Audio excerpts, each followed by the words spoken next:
நமஸ்காரம் sir. Sir வணக்கம். எனக்கு சமஸ்கிருதம் தெரியாது. எனக்கு இங்கிலீஷும் அவ்வளோவா பேச வராது. அந்த மாதிரி ஒரு படிக்க வராதுன்ற சூழ்நிலையில, நான் சனாதன தர்மத்தை பத்தி கத்துக்க முடியுமா? நான் எனக்கு எப்படி கைட் பண்றீங்க நீங்க? இதை பற்றி ரிசோர்ஸஸ் எவ்வளவோ இருக்குது, நெட்லலாம் இருக்குது. நீங்கள் முறையாக இதில் அணுக வேண்டும் அப்படின்னா, நீங்கள் ஒரு குறிப்பிட்ட பாதையை தேர்ந்தெடுக்கணும். சனாதன தர்மத்தில் எவ்வளவோ கிளைகள் இருக்குது. நீங்கள் அந்த கிளைகளை பற்றி நெட்லேயே கூட ரிசர்ச் பண்ணி எல்லாம் கற்றுக்கலாம். எந்த கிளைகளும் உங்களுக்கு சரியாக தோன்றதோ அதில் நீங்கள் கண்டிப்பாக இன்றைக்கி இருக்கக்கூடிய இந்த சோஷியல் மீடியா காலத்தில் உங்களுக்கு கண்டிப்பாக சுலபமாக இன்ஃபர்மேஷன் கிடச்சிரும்.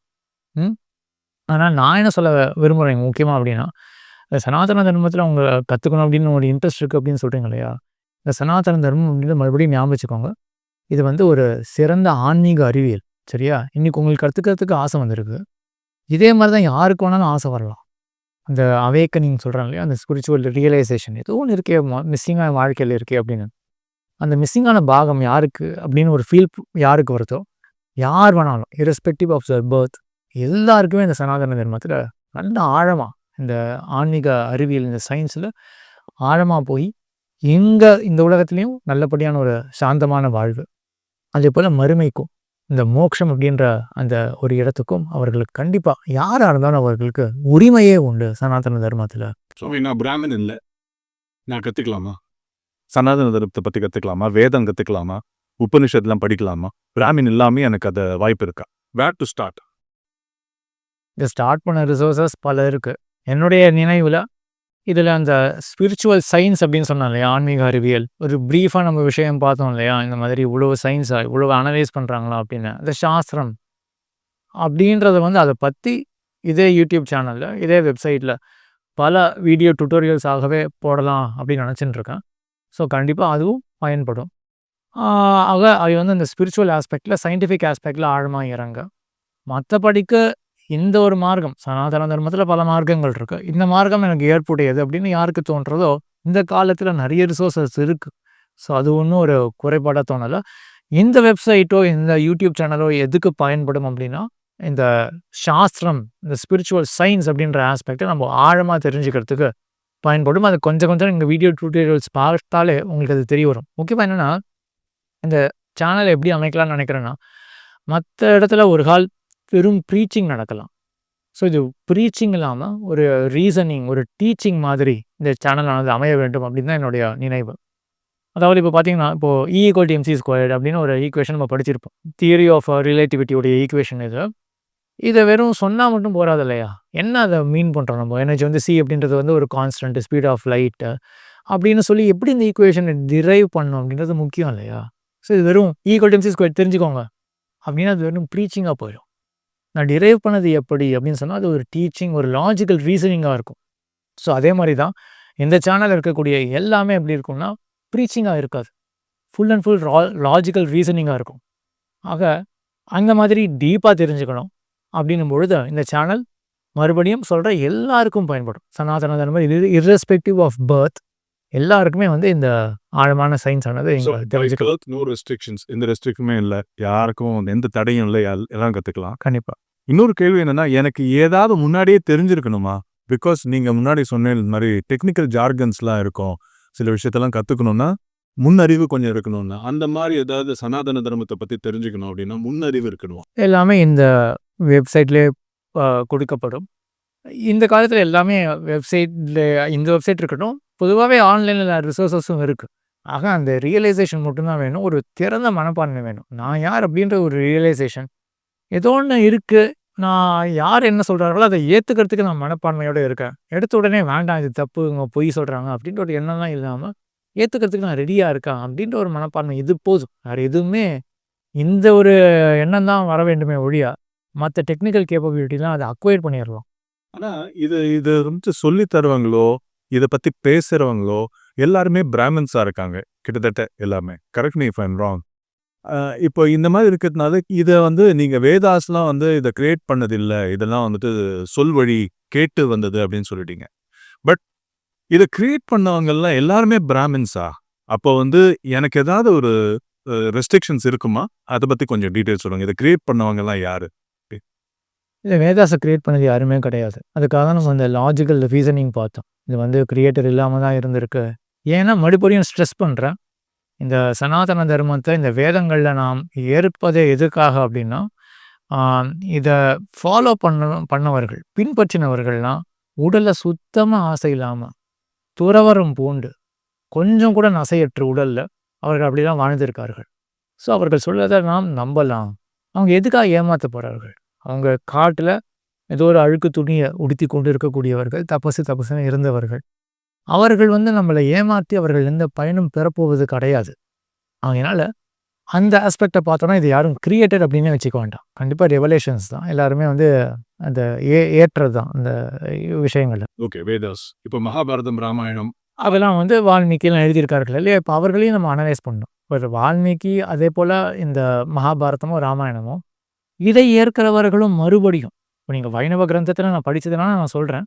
ஸோ மற்ற மதங்கள் எல்லாத்துலேயும் இதே விஷயங்கள் தான் இருக்கும். இன்றைக்கி நான் படிச்சிருந்தேன் திருவாய்மொழியை பற்றி. ஆழ்வார் திருவாய்மொழியை சொன்னார் நம்மாழ்வார். ஸோ அவருடைய அந்த பாசுரங்களுடைய விளக்கத்தை கொடுக்கறதுக்கு நம்பிள்ளை அப்படின்ற ஒரு ஆச்சாரியர்.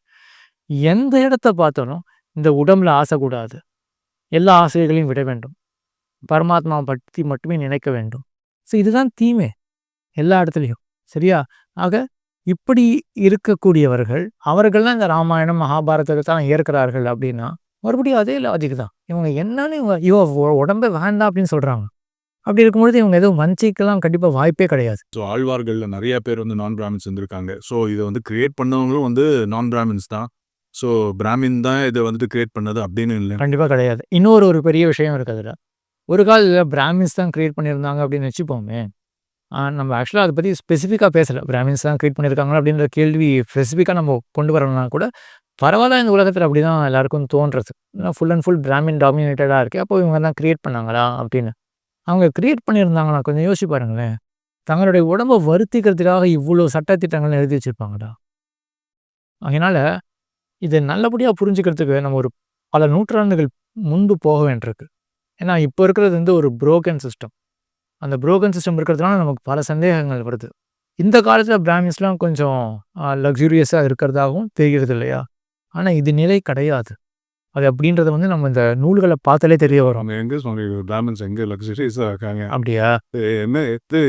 இப்போ நான் பிராமின்ஸ்லேயும் நிறைய பேர் லக்ஸூரியஸாக இருக்காங்க. நான் லக்ஸூரியஸாக இருக்கானதும் அட்டன் பீப்புளும் நிறைய பேர் இருக்காங்க இல்லையா? சரி. ஆக்சுவலாக இப்போ அதனால தான் இந்த பிராமின்ஸில் சில பேர் கொஞ்சம் ஒரு வீடு வசதி அப்படின்னு இருக்கிறதே வந்து இவங்கெல்லாம் இப்படி இருக்கலாமா அப்படின்ற ஒரு எண்ணம் வருது. அப்படின்னா என்ன தெரிய வருது அப்படின்னா, பிராமின்ஸ்லாம் இந்த மாதிரி இருக்கக்கூடாது, அவங்களாம் பரம எளிமையாக தான் இருக்கணும் அப்படின்றதே தெரிய வருது. சமுதாயத்திலே அது ஊன்றி இருக்கக்கூடிய ஒரு எண்ணமாக தான் தெரியுது.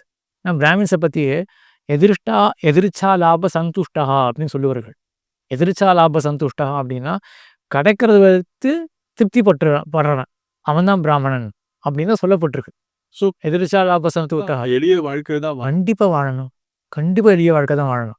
அதுக்கு தான் இந்த காலத்தை வச்சுருந்து அந்த சிஸ்டம் கொலாப்ஸ் ஆனதுனால ஒரு மாதிரி புரியாத படிக்க இருக்குது. அதனால தான் சில நூற்றாண்டுகளுக்கு முன்பு போவோமே, அங்கே இருக்கிறவர்கள்னா அதான் இந்த கிரந்தங்கள் இந்த நூல்களை பார்த்தா தானே தெரியுது இந்த உடலில் ஆசை கிடையாது அப்படின்ற அந்த விவேகத்தோடவே இந்த உடலை வச்சு நம்ம என்ன பண்ண போகிறோம், எப்படியுமே முடியதான் போகிறது. அப்போது முடியறதுக்கு முன்னாடி நல்ல நினைவு இருக்கும் பொழுது மனசை நம்ம கட்டுப்படுத்தினாதான் கடைசி காலத்தில் என்ன நடக்கணும் நமக்கு தெரியாது. அப்போவும் பகவானை பற்றி நினைக்கணும், நல்லபடியாக போய் சேரணும் அப்படின்னா அப்போது வாழ்நாளில் மனசை கட்டுப்படுத்தி வாழ்ந்தாகணும். எனக்கு பிடிச்சதெல்லாம் சாப்பிட்டுண்டு நினைச்சபடிலாம் சுற்றி கொண்டு இருந்தோமே என்றால் மனசு கட்டுப்பாட்டில் வராது. அப்போ வாழ்க்கையே வீணாக போயிடும் அப்படின்ற அந்த உறுதியான கொள்கையோட பெரும்பாலும் இப்படிதான் இருந்திருக்கார்கள். அப்படின்ற நூல்களில் ஏன் அந்த மாதிரி இருக்கணும்? எளிமை எளிமை எளிமை, உடலில் ஆசைக்கூடாது ஆசைக்கூடாது ஆசைக்கூடாது. ஸோ அதுதான் வந்து இந்த பேசிஸே. இதை நீங்கள் அப்படியே இப்போ அந்த ரிலேட் பண்ணி பாருங்களேன். ஒரு இன்ஸ்டிடியூஷன் ஒரு உதாரணம் சொன்னேன் இல்லையா, அதை அப்படியே ரிலேட் பண்ணி பாருங்கள். இப்போ ஒரு ஜென்மத்தில் ஒருத்தவங்க வந்து அந்த ஒரு வருஷம் படிப்பு அப்படின்றத பார்த்தது அப்படி ரிலேட் பண்ணிக்கணும். ஜென்மம் அப்படின்னு ரிலேட் பண்ணிக்கணும்னா, ஸோ ஒரு ஜென்மத்தில் அவங்க மனசு இந்த மாதிரி கட்டுப்படுத்திடுறாங்க அப்படின்னா அடுத்த ஜென்மத்தில் மறுபடியும் இந்த மாதிரி கட்டுப்பாடோட வாழ்வதற்கு இவங்களுக்கு தான் வந்து அந்த ப்ராக்டிஸ் அதிகம் இவங்களுக்கு. சரியா? ஸோ இந்த மாதிரி அந்த உயிரோடைய ஒரு ப்ராக்ரஸ் அது கொஞ்சமாக மனசை கட்டுப்படுத்தி அது எல்லா ஆசைகளையும் துறந்து அது மோட்சத்துக்கு போக வேண்டும். அதுவும் ஒரு ஆசை தானே சார்? எது? மோட்சத்துக்கு போகணுன்றது ஒரு ஆசை தான். ஆனால் அந்த ஆசைக்கு ஒரு வேறுபாடு இருக்குது. யோசிச்சு பாருங்களேன். சரி இப்போ ஆசை அப்படின்னாலே தப்பா? ஆசைன்றது ஏன் நம்ம தப்புன்னு சொல்றோம்? தப்பே கிடையாது சுவாமி. அத்தனைக்கும் ஆசைப்படுத்தா நம்ம இப்போ எல்லாரும் அப்படி இருக்கீங்க. சரியா? சரியா? அப்ப ஆசைப்படுறது தப்புன்றது, அப்போ ஆசைப்படாதவர்கள் சுகமா இருக்கார்கள். ஆசைப்படுறவர்கள் கஷ்டப்படுறார்கள். Contentment is best of all ரிச்சஸ்ன்னு வெஸ்டர்ன் ப்ராவர்பே இருக்கே. அப்ப என்ன அந்த ஆசைக்கு நேரா குறை கிடையாது. என்ன குறை ஆசைக்கு அப்படின்னா, எத பத்தி ஆசைப்படுறோமோ அதுல வச்சு தான் ஆசைக்கு குறையா, நிறைவான்னு தெரிஞ்சுக்க முடியும். என்ன சொல்ல வரேன்னு புரிஞ்சுதா?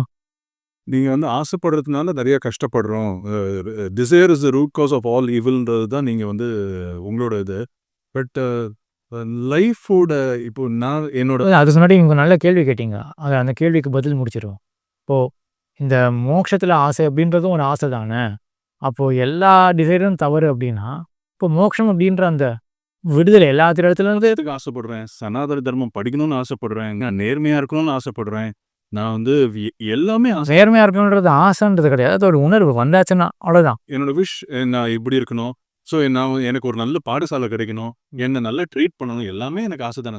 இதில் இப்போ ஆசைக்கு எப்போ குறைபாடு வரும் அப்படின்னா, நம்ம ஆசைப்படுற விஷயம் நம்ம கையில் கிடையாது. அதுவும் இம்பர்மனெண்ட்டாக இருக்குது. நடக்குமா நடக்காதான் தெரியாது. கிடைச்சாலும் மறைஞ்சு போயிடும். அப்படின்னா தான் அந்த ஆசையானது துன்பத்தில் போய் விளையும். துன்பத்தில் போய் மூட்டும். இப்போ மோட்சத்தில் ஆசைப்படுறோம் அப்படின்னா என்ன ஆசை அது? Ultimate liberation. இந்த உடல் இந்த பிறவி வேண்டாம். இந்த பிறவினால தான் எனக்கு எல்லா துன்பங்களும். துன்பத்திலேருந்து விடுதலை அப்படின்றத நான் ஆசைப்படுறேன். அப்படின்ற ஆசையினால் ஏற்படக்கூடிய பயன் என்ன? துன்பத்திலிருந்து விடுதலை. அப்படின்னு இருக்கும்பொழுது துன்பம் வருமா? எனக்கு கார் வேணும்னு ஆசைப்படுறேன். கார் கிடைச்சிது. நாளைக்கு கார் பழுது அடையலாம். பிரேக் டவுன் ஆகலாம். எனக்கு வருத்தம். ஏன் என் கார் போச்சே அப்படின்னு வருத்தம். சரியா? இப்போ ஆசைக்கு ஏன் குறைபாடு இங்க? நான் ஆசைப்பட்ட பொருள் தாழ்ந்த பொருளாக இருக்கிறதுனால ஆசைக்கு குறைபாடு. நாங்கள் ஆசைப்படுறதே எல்லா துன்பத்திலிருந்து விடுதலை.